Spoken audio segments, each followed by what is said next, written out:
ভোর থেকেই নওগাঁর সাপাহারে বাগানগুলোতে আম পাড়ার ব্যস্ততা চাষি ও বাগানীদের। রাস্তায় একের পর এক ভ্যানে করে বাজারে আসছে আম। বাজারে পরিধিও বাড়ছে মাইলের পর মাইল। বরেন্দ্র এই অঞ্চলে আমই এখন অর্থকারী ফসল হিসাবে বিবেচিত।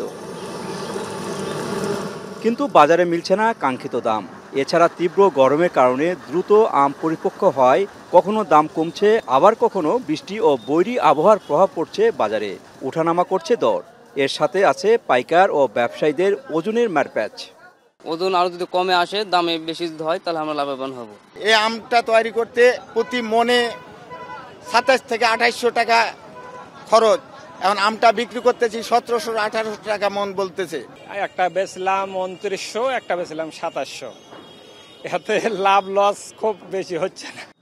আম চাষিদের অভিযোগ, ব্যবসায়ীরা সিন্ডিকেটের মাধ্যমে প্রতি মনে 10 থেকে 12 কেজি আম বেশি নিচ্ছেন। অর্থাৎ 40 কেজির পরিবর্তে 50 থেকে 52 কেজিতে মন নির্ধারণ করায় আর্থিকভাবে ক্ষতিগ্রস্ত হতে হচ্ছে। ক্যারেট সহ 52-তে, কিন্তু মাইকিং করছে এখান থেকে 50-এ। তা আমাদের প্রচুর লোকসান হচ্ছে। বাজার মন খারাপ, 200-300 টাকা ওদের ইচ্ছা মতো কিনতেছে, এতে আমরা খুবই লোকসানে আছি। তবে আড়তদার ও আম ব্যবসায়ীদের দাবি, আম পচনশীল পণ্য হয় এবং পরিবহনকালে অনেক আম নষ্ট হয়। সে কারণে আড়তদারদের সম্মিলিত সিদ্ধান্ত মোতাবেক আমের ক্যারেট সহ 52 কেজিতে মন নেওয়া হচ্ছে।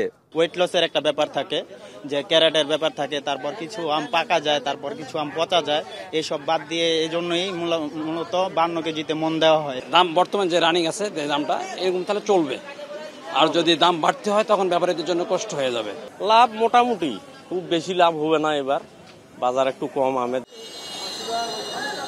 নওগাঁয় এবার 33,000 হেক্টর জমিতে 3,85,000 টন আম উৎপাদনের লক্ষ্যমাত্রা নির্ধারণ করা হয়েছে, যার বাজার মূল্য প্রায় 3,500 কোটি টাকা। নওগাঁ সাপাহারে মাইলের পর মাইল এরকমই আমের বাজার। তবে এই আম বাজারে কখনো আমের দাম ওঠে, আবার কখনো পড়ে যায়। আবহাওয়া এবং ক্রেতার উপর নির্ভর করে আমের দরদাম।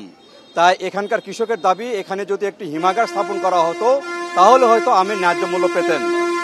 নওগাঁ সাপাহার থেকে মাজেদুর রহমান, এখন।